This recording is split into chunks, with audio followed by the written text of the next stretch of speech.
palangga, so gagawa tayo ngayon ng Japanese macaroni salad. So ito po yung ating mga ingredients. So unang-una is meron po tayong macaroni Sanremo, kahit anong brand naman, basta macaroni siya mga palangga. So meron po tayong boiled egg, na boiled na po ito. Tsaka meron po tayong pipino o cucumber. Very thin siya, slice natin ng very thin. Yan. Tapos ibabad po natin ito sa asin. Tapos bali i-squeeze natin mamaya para mawala yung water niya. So meron po tayong salt, black pepper, ham. Ito po yung ginamit ko, pero any kind of ano naman ham pwede natin magamit. So meron po tayong boiled na corn, tsaka white onions, Japanese blue na mayonnaise, yung cup niya is blue, Japanese din po ito. At saka meron po tayong rice vinegar. Yung rice vinegar natin kahit anong brand naman pwede siya, pero mas maganda din kung Chinese lahat yung ingredients po natin. Japanese brand. So samahan nyo ako mga palangga, mag-start na tayo na mag-prepare. So bali hiwa-hiwain natin ito ng mga maliliit. So sige, samahan nyo ako. Mga palangga, habang mag-boil tayo ng ating macaroni, i-prepare po muna natin ito, yung ating cucumber. So lagyan natin ng i-mix natin yung ating white onions dito. Tapos maglagay tayo ng salt, 1 teaspoon na salt. Tapos i-mix natin. So, isit aside muna natin ito. So, ang next, ito yung ating corn. Gagayatin natin siya mga palangga. So, bali boiled yan na corn, pero pwede din natin gamitin yung nasa box siya or yung nasa lata. Pero mas maganda itong na-boiled siya, yung crispong mais talaga, para malasa siya.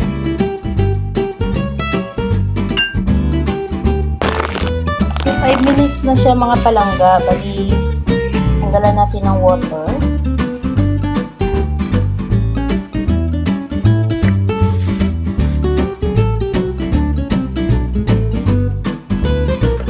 So, next po is yung ating egg. I-dice po natin.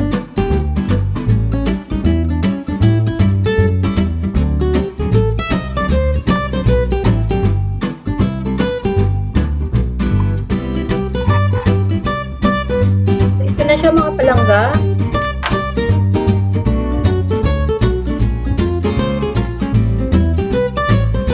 Ito na yung ating macaroni. Malapit na siya maluto.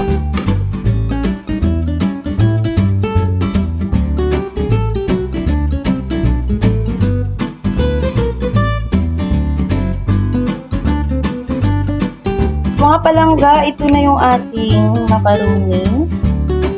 So, lagyan natin ito ng rice wine.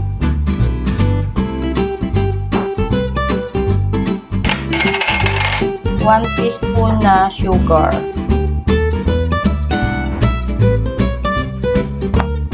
Tapos, haluin natin siya mga palangga. So, ihalo natin siya ng mabuti. Tapos, ilagay natin yung ating cucumber at saka white onion.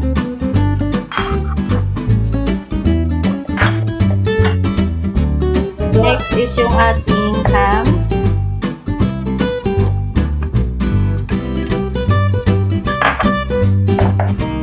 Yung corn.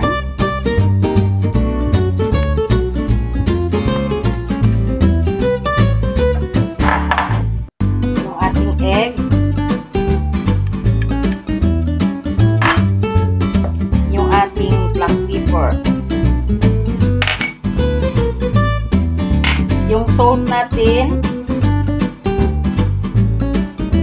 Saka yung mayonnaise.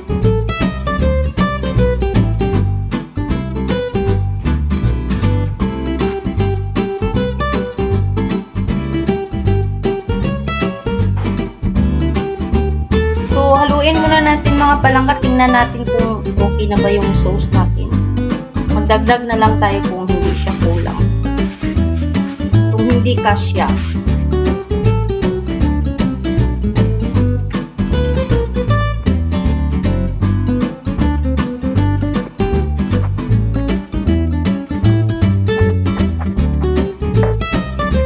Very colorful siya.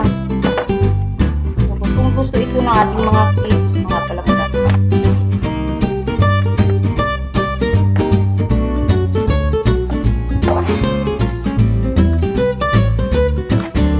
Tikman natin yung lasa ng ating macaroni salad.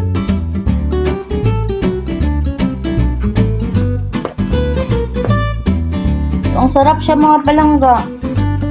Tikman nga natin.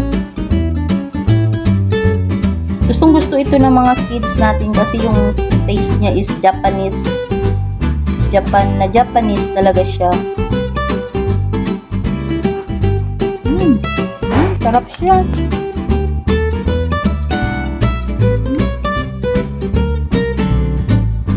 Para maiba naman siya. Na pagkatapos nito, ilagay muna natin siya sa sa ref. Mga 1 hour. Sarap siya. O kasi may ham. Wow. So mag-serve muna tayo mga palangga.